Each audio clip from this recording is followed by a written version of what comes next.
24 minutes. You left your post for 24 minutes. Sir, there was a device in the east sector. I had to... Had to what? Run? Now you're running off post in the middle of the night like a coward. My father is dead, sir. Preston ripped the badge off his chest. Then he can't see what a disgrace you turned out be. You don't deserve to wear this. Publicly, you never did. Preston didn't even blink. I was disarming a bomb. 46 soldiers watched. Not one said a word. Dishonorable discharge. Get him off my base.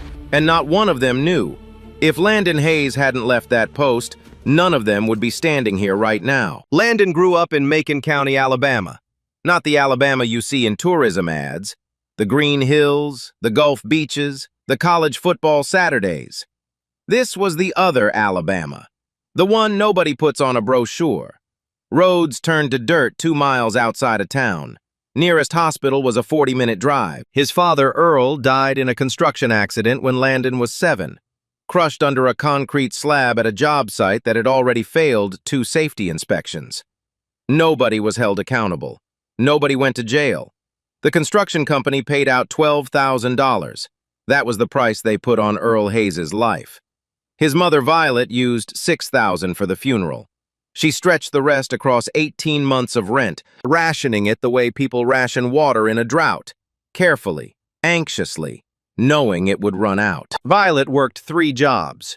Morning shift at the poultry plant, where the line moved so fast she came home with her fingers swollen. Afternoon shift folding laundry at the motor lodge off the highway. Weekend shift stocking shelves at the Dollar General on Route 9. Landon learned earlier than any kid should have to, that nobody was coming to help. Not the government, not the neighbors, not God. You either figured things out yourself or you went without. Behind their house, a quarter-mile through the trees, sat the remains of an old Army training ground. Decommissioned in the 80s, chain-link fence rusted through in a dozen places.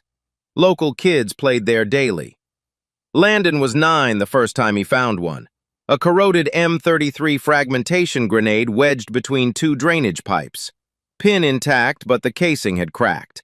Any hard impact could have set it off. He didn't run. He sat in the dirt and studied it, traced the seams, figured out which parts were stable. Then he walked home, found needle-nose pliers in his father's toolbox, walked back, and extracted the detonator assembly. 9 years old. Over 4 years, he pulled 11 pieces of unexploded ordnance out of that ground. Taught himself from library books and salvaged Army manuals. Never told anyone. He just did it. Quietly. Precisely. Because kids played there every afternoon, and he knew what would happen if he didn't. At 18, he walked into the Army recruiting office in Montgomery with nothing but a high school diploma and hands that understood how things came apart. He didn't enlist for glory. He didn't enlist for college money. He enlisted because the Army was the only place where the thing he was good at, the thing that made his breathing slow down instead of speed up when everyone else was panicking, actually had a name. Explosive Ordnance Disposal. Fort Ridgeway, outside El Paso. Desert heat, chain link to the horizon, guard towers every 200 meters. High security, high tension, 0 tolerance for deviation. Landon fit in the way a quiet man fits anywhere. Did his work, kept his head down, didn't complain when he pulled the worst shifts 3 weeks running, didn't complain when his name got skipped for promotion, didn't complain when Preston called him the quiet one, 2 words that carried the weight of an entire judgment. Preston had been at Ridgeway 11 years, decorated twice, connected to people above him who owed him favors. Untouchable in the way that only men who have never been held accountable can be. He ran his unit like a machine, every bolt tight, every gear aligned, every part replaceable. He knew the name of every soldier under his command. He knew their ranks, their assignments, their fitness scores. But knowing someone's file is not the same as knowing who they are. And Landon Hayes, in Garrett Preston's machine, was a part he had never bothered to understand. And never intended to. 2 questions hung over Fort Ridgeway that summer. How far could bias go before it destroyed someone who didn't deserve it? And just how good was Landon Hayes at the one thing nobody knew he could do? Both were about to be answered. Same night, 24 minutes. Fort Ridgeway ran on routine. Wake at 0500, formation at 0530, chow, drills, post assignments, repeat. Every day looked the same. Every day sounded the same. And for Landon Hayes, every day felt the same, like being invisible in a room full of people who could see just fine. He had been at Ridgeway 14 months. In that time, he had completed every assignment, passed every evaluation, never missed a shift, never filed a complaint, never raised his voice in a briefing. The kind of soldier who should have been promoted twice by now. The kind of soldier who kept getting passed over without explanation. His bunk was in Barracks C, the oldest building on base. Cracked walls, unreliable plumbing, the unit's unofficial storage for soldiers nobody wanted to deal with. There were 4 other men in Barracks C. 2 were on disciplinary probation. 1 was counting the days until his contract expired. And then there was Landon. The one person at Ridgeway who actually knew what Landon could do was Sergeant Owen Brooks. Owen was 31, from outside of Charlotte, North Carolina. He had served 2 tours in Afghanistan and 1 in Iraq. He had seen enough real combat to know the difference between a soldier who followed orders and a soldier who could think under pressure. Owen had found out by accident. 3 months earlier, a supply truck had rolled in with a crate marked for disposal, old training ordnance, supposedly decommissioned. Owen watched Landon walk over, open the crate, and within 40 seconds identify that 2 of the shells still had live primer charges. He didn't panic. He didn't call anyone. He calmly separated the 2 shells, removed the primers with a multi-tool, and handed them to Owen like he was returning a borrowed pen. "Where'd you learn that?" Owen had asked. He was staring at Landon's hands. Steady, precise, not a single tremor. The hands of a man who had done this 100 times before. "Alabama," Landon said. And that was all he said. He didn't elaborate, didn't explain. Didn't tell Owen about the training ground behind his house, or the grenade at 9 years old, or the 11 devices he'd pulled from the dirt before he was old enough to drive. He just handed back the multi-tool and walked away. From that day, Owen understood. Landon Hayes wasn't just a quiet soldier doing his time. He was the most naturally skilled ordnance handler Owen had ever seen, and nobody in command knew it because nobody in command had ever asked. Preston certainly hadn't asked. To Commander Garrett Preston, Landon Hayes was a line item, a name on a roster, a body filling a post. Nothing more. Preston ran his weekly briefings like court proceedings. He stood at the front. Everyone else sat. He spoke. Nobody interrupted. And when he assigned shifts, there was a pattern that everyone noticed but nobody mentioned. Landon got Sector East 7. Every time. The worst post on base. Isolated, exposed, with a blind spot in the camera coverage that maintenance had been promising to fix for 6 months. It was the post you gave someone you wanted to punish. One Tuesday evening, Landon approached Preston after a briefing. Respectful, direct. "Sir, I've noticed a gap in the sensor grid along the eastern perimeter, between towers 4 and 6. If someone wanted to approach from the drainage system, they could get within 200 yards of the barracks without triggering a single alarm." Preston didn't look up from his clipboard. "Are you an engineer now, Hayes?" "No, sir, I just—" "Then stick to your post and stop wasting my time with theories." Landon nodded, walked out, didn't argue. Owen was waiting in the hallway. He'd heard the whole thing. "He didn't even look at you," Owen said. "He never does." Landon's voice wasn't bitter. It was flat, the kind of flat that comes from years of accepting something that should never have been acceptable. Owen wanted to say more, wanted to say this isn't right or you should go above him or someone needs to hear this. But he knew how the Army worked. He knew what happened to soldiers who went around their commanders, especially soldiers who looked like Landon. So he said nothing, and he hated himself for it. That night, Landon sat on his bunk with a small mechanical device in his hands. A trigger assembly he'd built from spare parts. He took it apart, put it back together, took it apart again. It was how he thought, how he calmed down, how he reminded himself that complicated things could always be understood if you were patient enough to study them. Outside, the desert wind pushed sand against the windows. Somewhere on the base, a generator hummed. And 200 yards east, in a drainage pipe that no sensor covered and no camera reached, something sat in the dark that nobody knew about yet. The gap Landon had reported was real, and someone had found it. The call to post came at 2200 hours. Landon pulled on his gear, grabbed his rifle, and walked out into the dark. Sector East 7, same post, same silence, same stretch of desert that disappeared into black about 50 yards past the perimeter lights. Beyond that, nothing.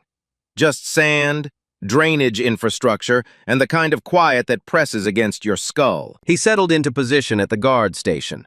A concrete platform with a low wall, a radio, and a spotlight that hadn't worked properly since March.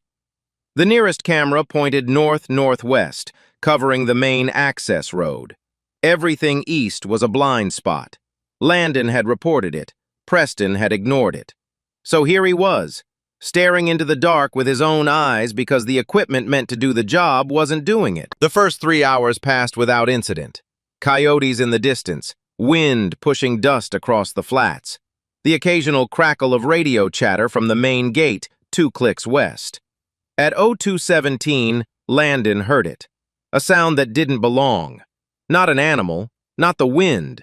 A faint, high-pitched electronic tone, barely audible, carried in on a gust from the southeast. It lasted maybe 2 seconds, then stopped, then came again. A pulse, regular, rhythmic. Landon knew that sound. He had heard it in training simulations. He had read about it in the manuals he kept under his bunk. A piezoelectric detonator signal, the kind used in pressure-activated IEDs, the kind that meant a timer was already running. He grabbed his binoculars and scanned east. The darkness gave up nothing. He switched to the thermal scope mounted on his rifle, panned slowly across the terrain. 200 yards out, just below ground level, a heat signature glowed inside the concrete drainage pipe that ran beneath the perimeter access road. His stomach dropped. Not from fear, from math. The EOD team at Fort Bravo was 43 minutes away by helicopter. The base's own ordnance response unit was 6 men, all quartered on the west side, all asleep, and none of them had handled a live device in the field. By the time anyone got here, the timer would have finished its count. Landon picked up the radio. Protocol said call it in, wait for specialists, do not approach. But protocol was written by people who had never sat 200 yards from a ticking device with 86 soldiers asleep between it and the blast radius. He keyed the radio. Nothing. Static. The East Sector repeater had been glitching for weeks. Another maintenance ticket collecting dust on someone's desk. He had maybe 5 minutes, maybe less. Landon opened the duty log. Wrote, 217, suspicious device, Sector E7, thermal signature in drainage infrastructure, radio non-responsive, investigating. He signed it, set the log on the guard station wall where the relief shift would see it, and started walking. 200 yards in the dark. No backup, no protective suit, no blast shield, just his hands, a Leatherman multi-tool from his belt, and 14 years of knowing how explosive devices worked. The drainage pipe was 3 feet in diameter, half buried in compacted sand. Landon dropped to his knees at the opening and angled his flashlight inside.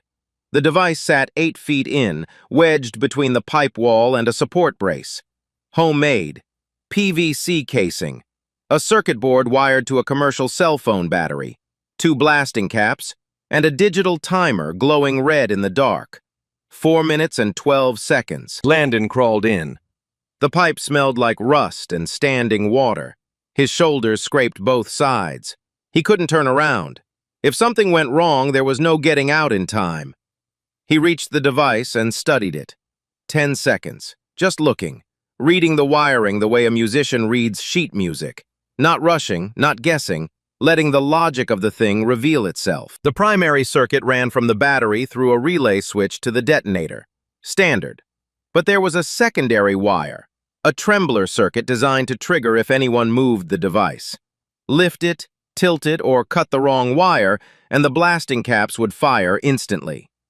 Landon steadied his breathing, placed his flashlight between his teeth, and went to work. First, the trembler. He traced the secondary wire to its solder point on the relay board and used the flat edge of the Leatherman to gently pry the connection loose. No cutting. Cutting sends vibration through the wire. Prying is slower but silent.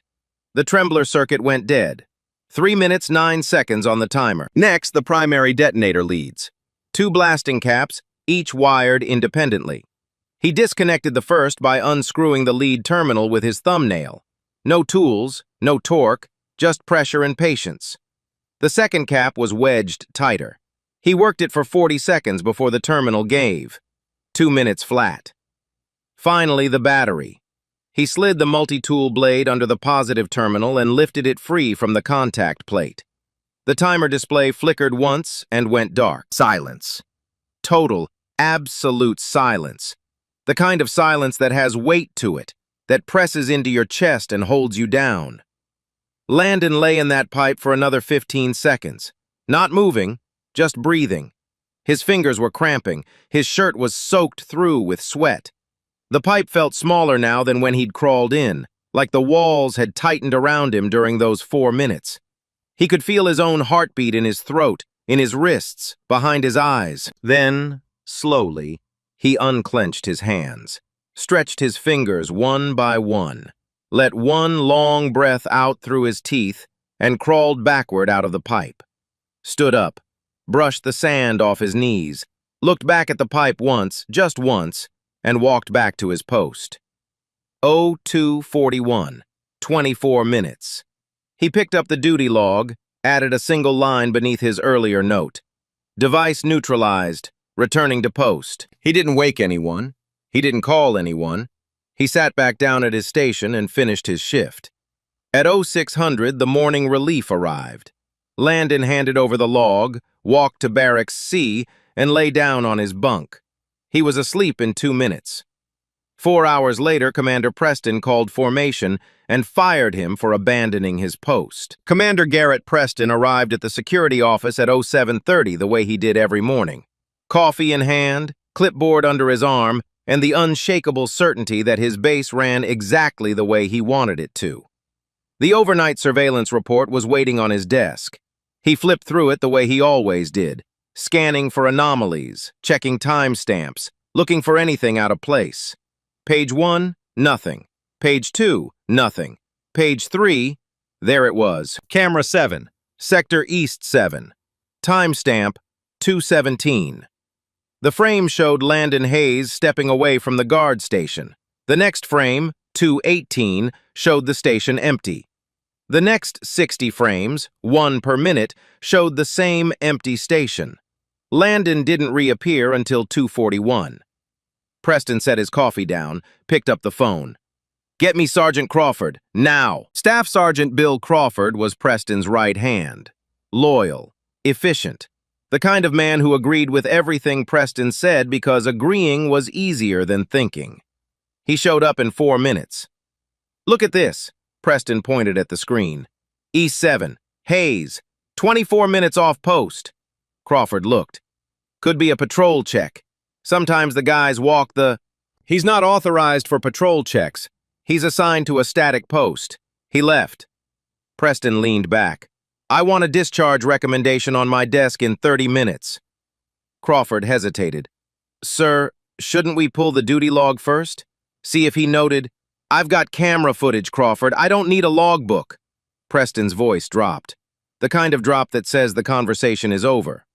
30 minutes. Crawford nodded. Walked out. The duty log sat in the guard station at Sector East 7, 300 yards away. Landon's note, clear, time-stamped, detailed, was right there on the page. Nobody went to look at it. At 1000 hours, the base intercom crackled. "All personnel, Company B, formation, main yard, immediately." Landon was in Barracks C when the call came. He had been awake for 20 minutes. His hands still smelled like rust and copper from the pipe.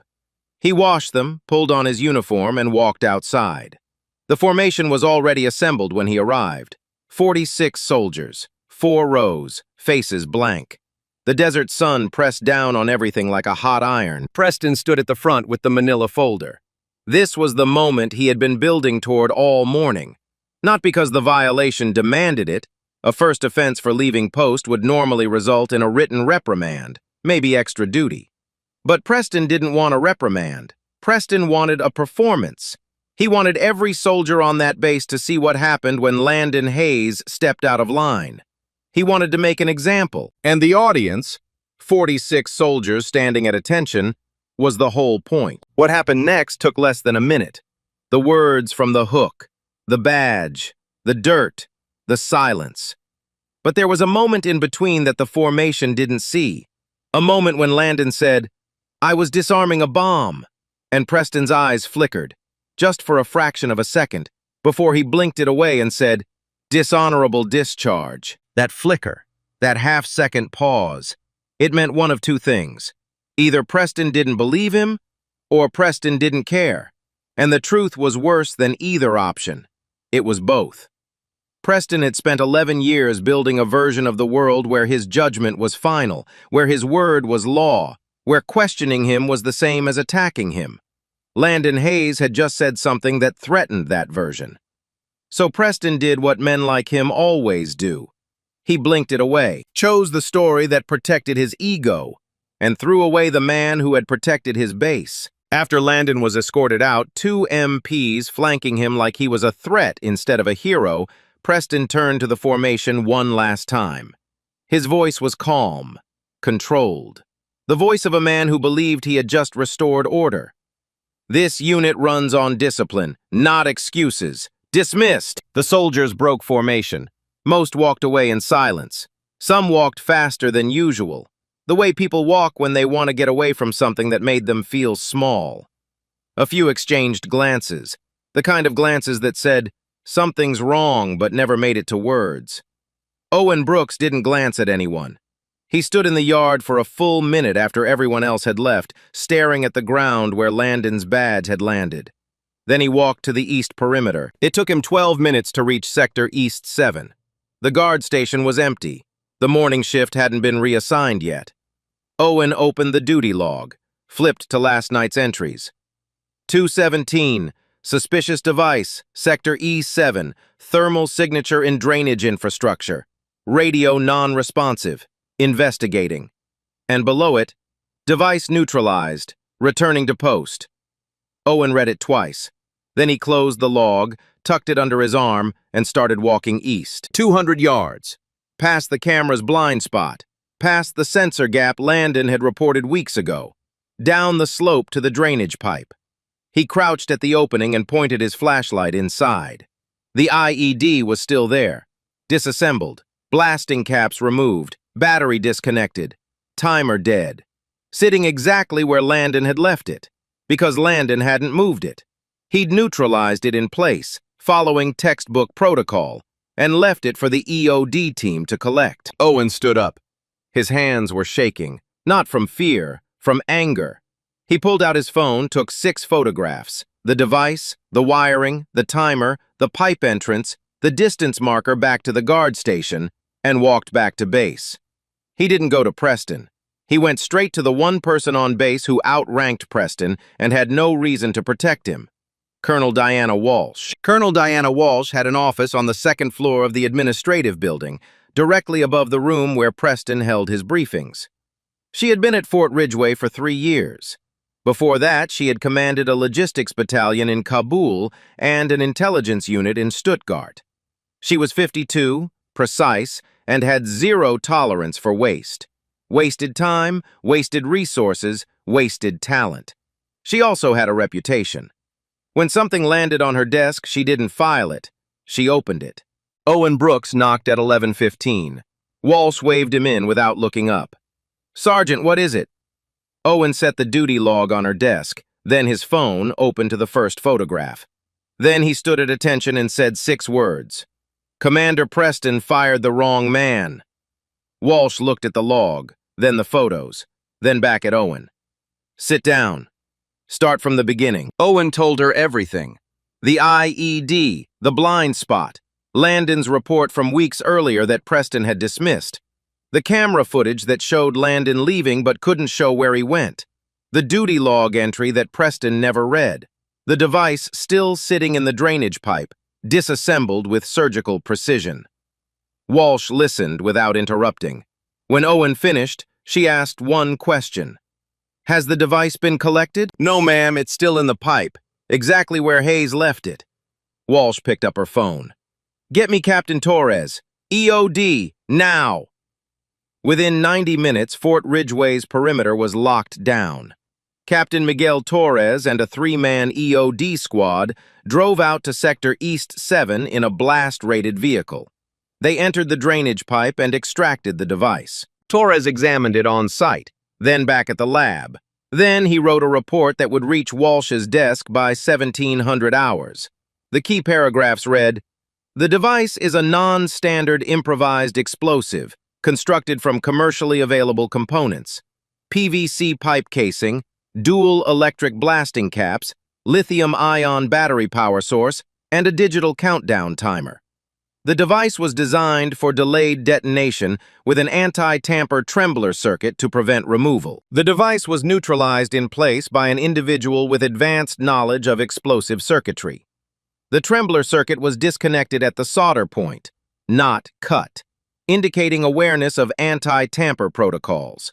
Detonator leads were removed manually. Battery was disconnected last, following correct EOD sequencing.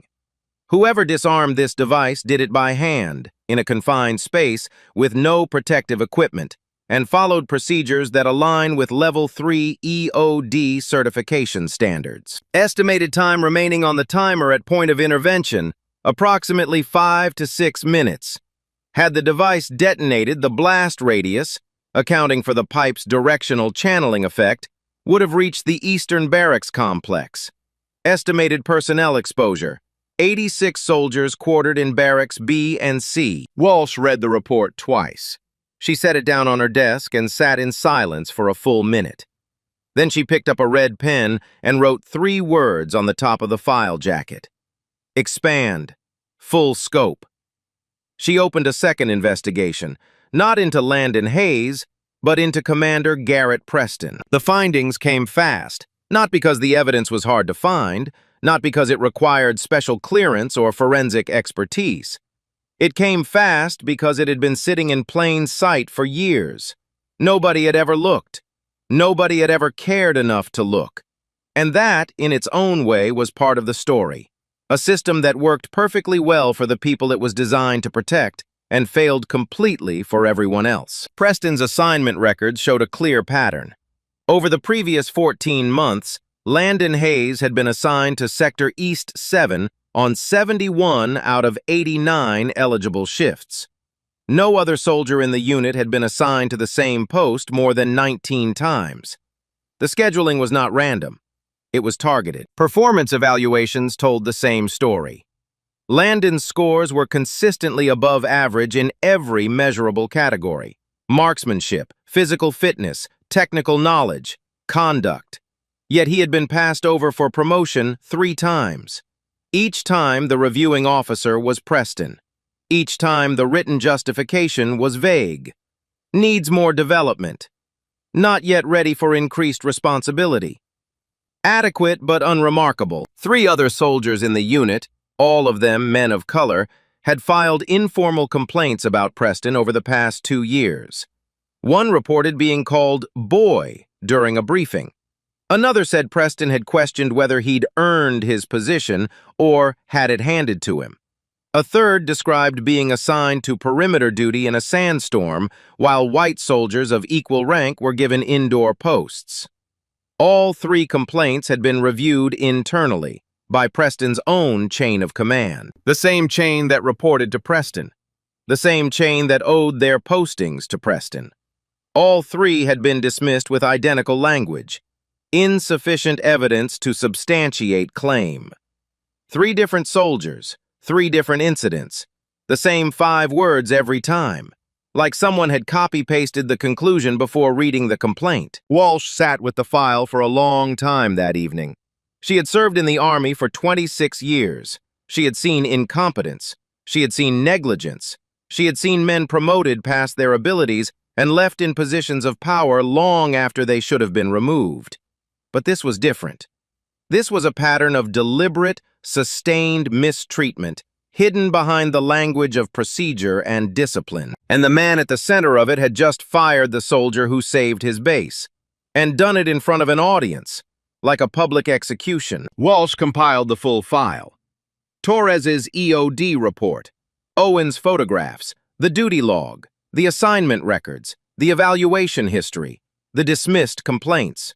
She packaged it and sent it up 2 levels, to the Inspector General's office at Division. The IG opened a formal inquiry within 24 hours. Meanwhile, Landon was home. He had driven 14 hours straight from El Paso to Macon County. His mother's house looked the same as it always had. Small, clean, held together by stubbornness and 3 coats of white paint. Violet Hayes was sitting on the porch when he pulled in. She didn't ask what happened. Mothers in Macon County learned a long time ago that when their sons came home in uniform ahead of schedule, the reason was never good. They sat on the porch that evening. The sun went down behind the tree line. The air smelled like pine and cut grass. "What happened, baby?" Landon looked at his hands. The same hands that had disarmed a bomb 12 hours ago. The same hands that couldn't hold on to the career he'd spent 7 years building. "They let me go, Mama." Violet nodded. She didn't press. She just reached over and held his hand the way she had held it when he was 9 years old and came home with dirt on his knees and copper residue on his fingertips from a thing she never knew about. "You did something right," she said. "I can tell." Landon didn't answer. He watched the tree line disappear into the dark and listened to the crickets. 500 miles west on Colonel Walsh's desk, the file that would bring him back was already being read by people with the authority to act on it. The hearing convened on a Tuesday morning at Division Headquarters, 40 miles north of Fort Ridgeway. A long, windowless room with fluorescent lights and a table shaped like a coffin. 2 flags at the front, American and Army. 3 officers behind the table, a court reporter in the corner, and 2 chairs facing them, one for the accused, one for the witness. Commander Garrett Preston sat in the left chair wearing his dress uniform. Every medal pinned, every crease pressed. He had driven up that morning with the confidence of a man who had never been questioned by anyone who mattered. Landon Hayes sat in the right chair. He wore his Class A uniform, the same one he'd packed the day he was fired. His mother had pressed it the night before. She was sitting in the back row of the gallery, hands folded in her lap, wearing the same church dress she wore every Sunday. Colonel Walsh sat at the center of the panel. To her left, Lieutenant Colonel Raymond Page from the Inspector General's office. To her right, Major Sandra Gill from the Judge Advocate General's Corps. A military attorney had been assigned to represent Landon, another for Preston. Walsh opened the proceedings at 0900. This hearing concerns the discharge of Private First Class Landon Hayes from Company B, Fort Ridgeway, on charges of abandoning his assigned post. We will review the circumstances of the discharge, the evidence gathered during the subsequent investigation, and the conduct of the commanding officer who authorized the action. She turned to Captain Torres first. Torres walked the panel through the device. He had photographs projected on a screen, the PVC casing, the wiring, the timer, the blasting caps, the drainage pipe. He spoke in the flat, technical tone of a man who had spent 20 years handling things that could kill him. The device was designed to detonate inside the drainage pipe, which would have created a directed blast channel toward the eastern barracks. The pipe acts as a barrel. Instead of a spherical explosion, you get a focused pressure wave. He paused. Let that settle. If this device had gone off at the time it was set, approximately 0223, 86 soldiers in barracks B and C would have been in the direct blast path. At that distance, with that charge weight, survival probability was near 0 for anyone within the first 40 meters of the pipe exit. Lieutenant Colonel Page leaned forward.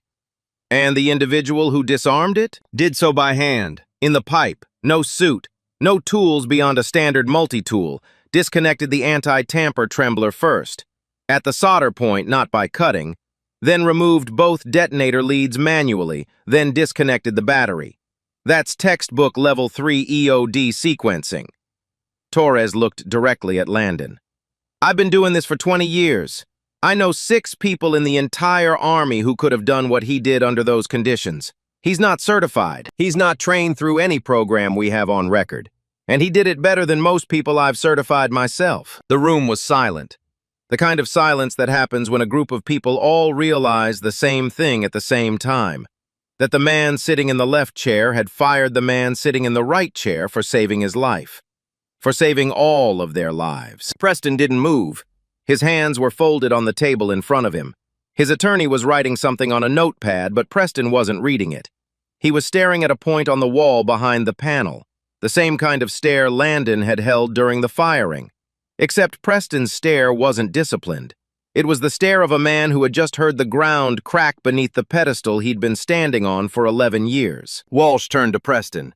Commander, you reviewed the overnight surveillance footage on the morning in question. Is that correct? Yes, ma'am. And you observed Private Hayes leaving his post at 02:17 and returning at 02:41. That's correct.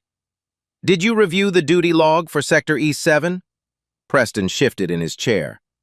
I reviewed the camera footage. That was sufficient. The duty log was located at the guard station, 300 yards from your office. Private Hayes wrote a time-stamped entry noting a suspicious device and his intention to investigate. Did you read that entry? No. Did you send anyone to read it? No. Did you inspect the area where Private Hayes was seen walking toward on the footage? No, ma'am. The footage clearly showed a soldier leaving his post. It did not show why. Walsh's voice didn't rise. It didn't need to. Did you, at any point before authorizing the discharge, ask Private Hayes why he left? Preston's jaw tightened. He had an opportunity to explain during formation. You gave him approximately 4 seconds before cutting him off. We have the testimony of 11 soldiers who confirm that. Walsh opened a folder. Commander, I'm going to read you something. She read the 3 prior complaints, slowly, one at a time, letting each one settle in the room like a stone dropping into still water. The scheduling data. 71 out of 89 shifts. The promotion denials. 3 times passed over. The language in his evaluations. Adequate but unremarkable. Written about a man who had just been described by a 20-year EOD veteran as one of the 6 best he'd ever seen. Preston sat still. His face had gone from composed to rigid to something that looked like a mask held in place by willpower alone. His attorney whispered something. Preston shook his head, the small, tight shake of a man who knows that whatever his lawyer is about to suggest, it won't be enough. Walsh closed the folder. Private Hayes, would you like to make a statement? Landon stood. He looked at the panel, then at Preston, then at his mother in the back row. Violet gave him the smallest nod, the kind only a son would notice. Ma'am, I left my post because I believed there was an immediate threat to the base. I wrote it in the log. I tried to radio for support, but the East Sector repeater was down. I made a judgment call. I disarmed the device and returned to my station. He paused. That's all I did. That's all I've ever done. The job in front of me, whether anyone was watching or not. He sat down. Walsh deliberated with the panel for 40 minutes. When they returned, she read the findings. Commander Garrett Preston, relieved of command, effective immediately. Permanent reassignment to administrative duties. Formal reprimand entered into his service record. Referral to the Equal Opportunity Office for investigation of discriminatory conduct. Private First Class Landon Hayes, discharge rescinded. Full reinstatement with back pay. Promotion to corporal, effective immediately. Awarded the Army Commendation Medal for meritorious service. When Walsh read the last line, Owen Brooks, sitting 3 rows behind Landon, exhaled for what felt like the first time in a week. Landon stood, shook the panel's hands, turned to walk back to his seat. That's when it happened. One soldier in the gallery started clapping, then another, then 10. Then every person in the room who wasn't behind the panel table was on their feet. The court reporter stopped typing. Even Major Gill, who hadn't shown a single expression all morning, pressed her lips together in the way people do when they're trying not to feel something in a room where feeling things isn't on the agenda. Preston sat in his chair, alone, medals still pinned, creases still pressed. And for the first time in 11 years at Fort Ridgeway, absolutely no one was looking at him. Violet Hayes stood in the back row, hands still folded, tears running down her face. She didn't clap. She didn't need to. Her son was standing at the front of the room, and the uniform he was wearing was his again. 6 months later, Fort Ridgeway looked the same from the outside. Same desert, same chain link, same guard towers baking under the Texas sun. But inside, things had shifted in ways that didn't show up on a map. Sector East 7 had a new camera, a new sensor array, a new repeater that actually worked. The drainage infrastructure along the eastern perimeter had been reinforced, inspected, and added to the weekly patrol route. The blind spot that Landon Hayes had reported, the one Garrett Preston had dismissed, no longer existed. Landon was still at Ridgeway, but he wasn't standing guard anymore. Colonel Walsh had authorized the creation of a small, specialized EOD training unit attached to Company B. 4 soldiers, 1 instructor. The instructor was Corporal Landon Hayes. It was the first time in Fort Ridgeway's history that a non-commissioned officer with no formal EOD certification had been given a teaching post. Walsh had to write a waiver to make it happen. Captain Torres co-signed it. The justification was 1 sentence. Corporal Hayes demonstrated field competence exceeding Level 3 EOD standards under conditions that would challenge most certified technicians. Landon taught the way he'd learned. Hands-on, quiet, methodical. No lectures longer than 10 minutes. No theory without practice. He brought in deactivated devices and let his students take them apart. He taught them to read wiring the way he read it, slowly, patiently, looking for the logic before touching anything. His students called him quiet behind his back, not as an insult, the way soldiers name things they respect but can't fully explain. Owen Brooks was still at Ridgeway too.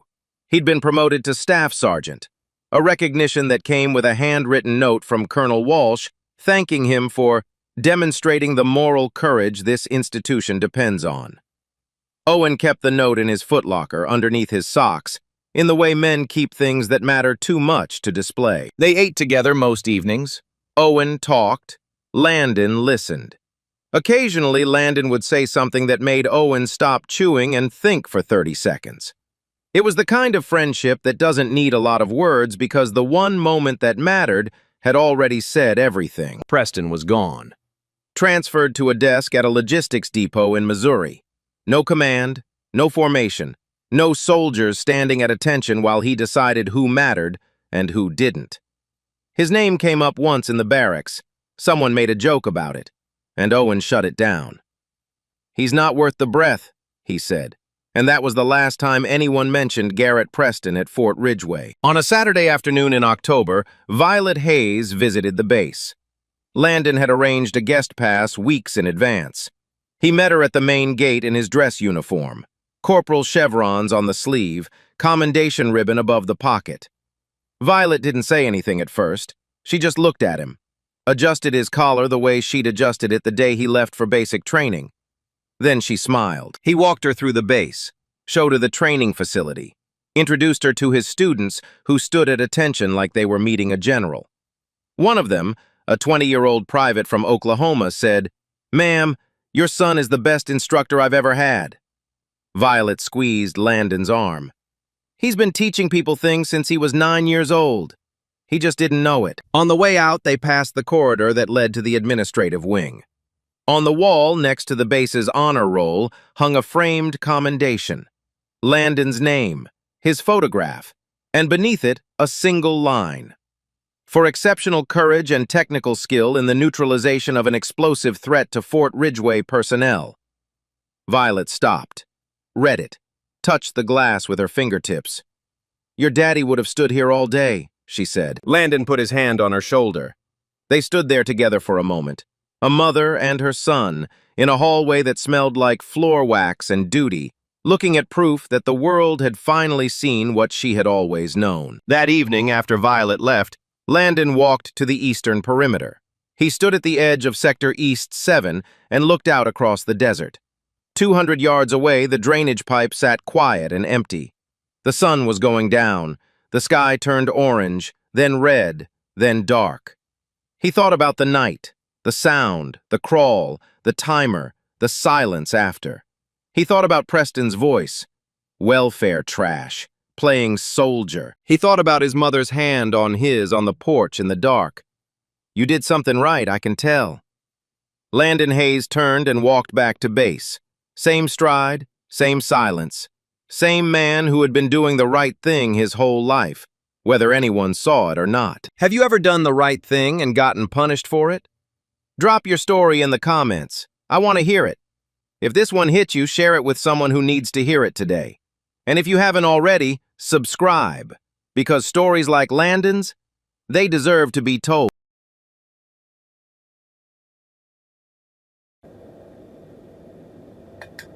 24 minutes, one man saved 86 lives, the other threw him away for it.